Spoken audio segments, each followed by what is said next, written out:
chapter 5. They went across the lake to the region of the Gerasenes. When Jesus got out of the boat, a man with an impure spirit came from the tombs to meet him. This man lived in the tombs, and no one could bind him any more, not even with a chain, for he had often been chained hand and foot, but he tore the chains apart and broke the irons on his feet. No one was strong enough to subdue him. Night and day among the tombs and in the hills he would cry out and cut himself with stones.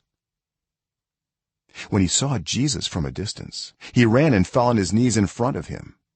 He shouted at the top of his voice, "What do you want with me, Jesus, Son of the Most High God? In God's name, don't torture me." For Jesus had said to him, "Come out of this man, you impure spirit." Then Jesus asked him, "What is your name?" "My name is Legion," he replied, "for we are many."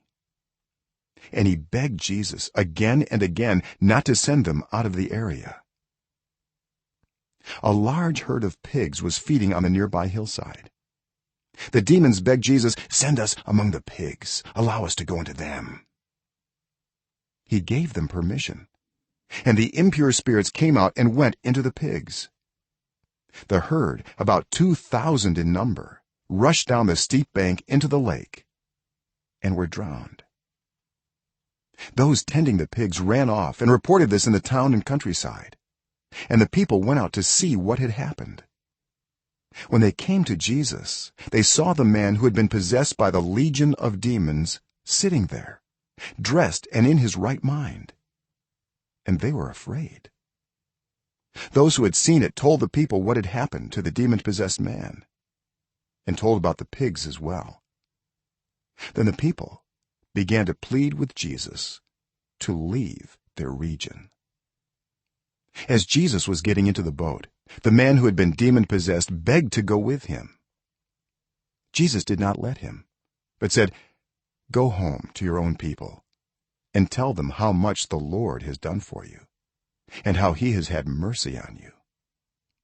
So the man went away and began to tell in the Decapolis how much Jesus had done for him, and all the people were amazed. When Jesus had again crossed over by boat to the other side of the lake, a large crowd gathered around him while he was by the lake. Then one of the synagogue leaders, named Jairus, came, and when he saw Jesus, he fell at his feet. He pleaded earnestly with him, "My little daughter is dying. Please come and put your hands on her so that she will be healed and live." So Jesus went with him.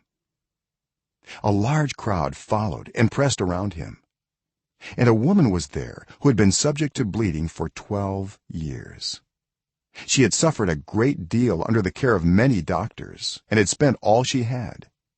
Yet instead of getting better, she grew worse. When she heard about Jesus, she came up behind him in the crowd and touched his cloak, because she thought, "If I just touch his clothes, I will be healed." Immediately her bleeding stopped, and she felt in her body that she was freed from her suffering. At once Jesus realized that power had gone out from him. He turned around in the crowd and asked, "Who touched my clothes?"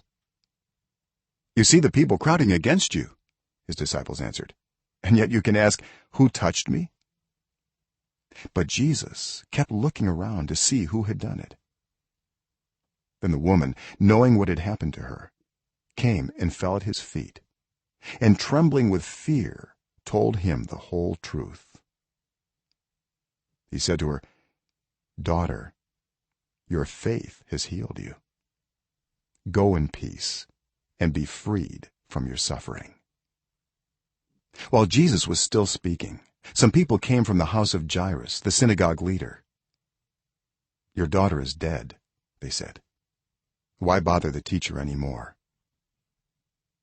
Overhearing what they said, Jesus told him, "Don't be afraid, just believe." He did not let anyone follow him except Peter, James, and John, the brother of James.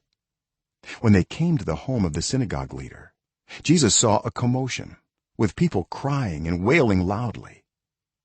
He went in and said to them, "Why all this commotion and wailing? The child is not dead, but asleep." But they laughed at him. After he put them all out, he took the child's father and mother and the disciples who were with him and went in where the child was.